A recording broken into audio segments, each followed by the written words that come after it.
Hello everyone, welcome to English academy. English academy की इस video में आज हम एसएससी, सीजीएल, सीटेट, एसटेट जितने भी कम्पिटिटिव एग्ज़ाम्स हैं उसमें पूछे जाने वन वर्ड सब्स्टिट्यूशंस को स्टडी करेंगे। तो आज का हमारा पहला क्वेश्चन है, a place where animals are slaughtered for consumption as food. एक ऐसी जगह जहाँ एनिमल्स को स्लॉटर किया जाता है, उनको किल किया जाता है, मारा जाता है। किस चीज़ के लिए, किस पर्पज़ के लिए? कंजम्पशन करने के लिए, कंज्यूम करने के लिए। That place is called abettor, कसाई खाना, स्लॉटर हाउस भी कहा जाता है इसको। सेकंड जो है हमारा है, the superior of A monastery. Monastery होता है मठ। बौद्ध रिलीजन्स के अंदर, जैसे अपने हिंदू रिलीजन्स के अंदर टेम्पल होते हैं, वैसे ही बुद्धिज़म्स के अंदर मठ होते हैं। तो उसके जो सबसे बड़े जो व्यक्ति होते हैं, सुपीरियर्स होते हैं, उसको अबोट कहा जाता है। अबोट मीन्स होता है मठाधिकारी, मठ का सबसे बड़ा अधिकारी। थर्ड है to give up. Give up means होता है त्याग देना, कोई चीज़ें छोड़ देना। वंश मीन्स होता है कोई पर्सन। अथॉरिटी का मतलब power. And right to give orders. आपके पास जो ऑर्डर देने की जो पावर है और जो आपके पास राइट है, उसको आप गिव अप कर देते हैं। अपनी अथॉरिटी को, उसको कहा जाता है एब्डिकेट कर देना। एब्डिकेट मीन्स छोड़ देना, त्याग देना। इसके कुछ सिमिलर्स भी हम साथ साथ कर लेते हैं। एब्डिकेट मीन्स रिनॉन्स, छोड़ देना, त्याग देना। रिलिनक्विस, इसकी स्पेलिंग को एक बार अच्छी तरह पढ़ लेना। RELINQUIS। रिलिनक्विस मीन्स छोड़ देना, त्याग देना। forsake, ये इसके तीन जो है सिमिलर हैं, सिनोनिम्स हैं। तो चौथा जो क्वेश्चन है वो है, formally put up an and.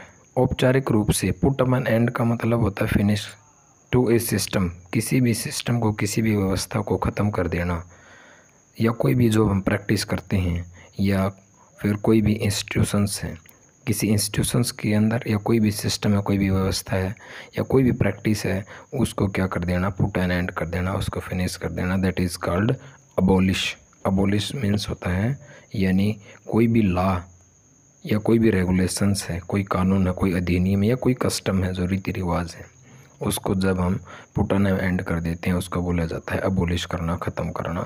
ये जो इसके सिमिलर्स हैं, ये 9 या 10 बार जो है एग्ज़ाम में पूछे गए हैं। जब आप न्यूज़पेपर पढ़ोगे तो न्यूज़पेपर के अंदर आपको ये वर्ड देखने को मिलेंगे। एनल मीन्स अबॉलिश, रिपील कर देना।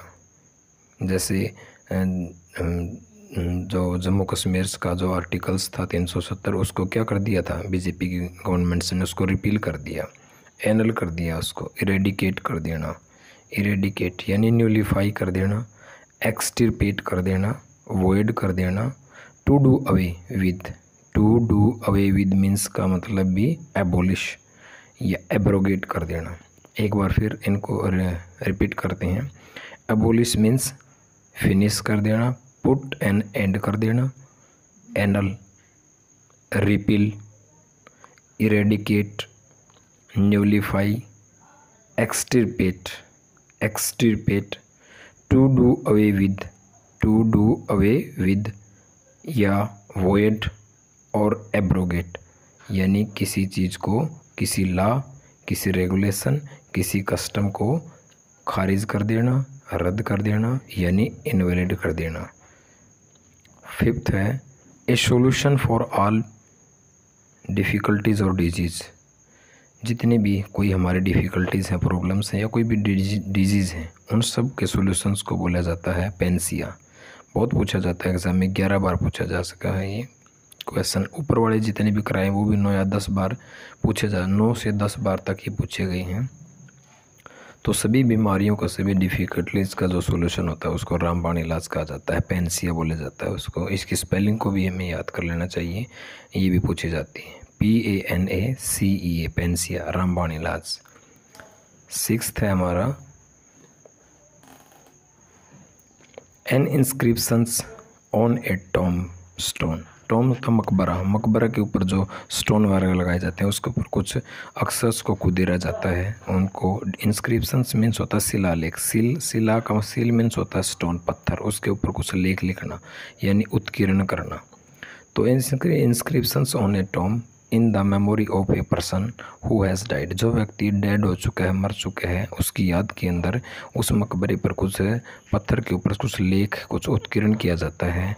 That is called epitaph. Epitaph का मतलब होता है समाधि लेख। एपिटाफ जो वर्ड है ये ग्रीक भाषा के वर्ड टेफोस से ओरिजिन हुआ है, जिसका मतलब होता है टॉम यानी समाधि लेख। और जैसे मैंने यहाँ का डाइड मीन तो डेथ, इसको डिमाइज भी बोला जाता है, डिमाइज डेथ। एक बार फिर इसको रिपीट कर लेते हैं। एन इंस्क्रिप्शंस एक शिलालेख ऑन ए टॉम स्टोन किसी मकबरे के ऊपर इन द मेमोरी ऑफ की याद में ए पर्सन जो एक व्यक्ति की याद में लिखे जाते हैं, हु हैज़ डाइड जो डिमाइज हो चुका है, जिसकी डेथ हो चुकी है, दैट इज़ कॉल्ड एपिटाफ। और जो एपिटाफ वर्ड है वही ग्रीक वर्ड से निकला है और ग्रीक वर्ड है टेफोस। टेफोस मीन्स होता है टॉम।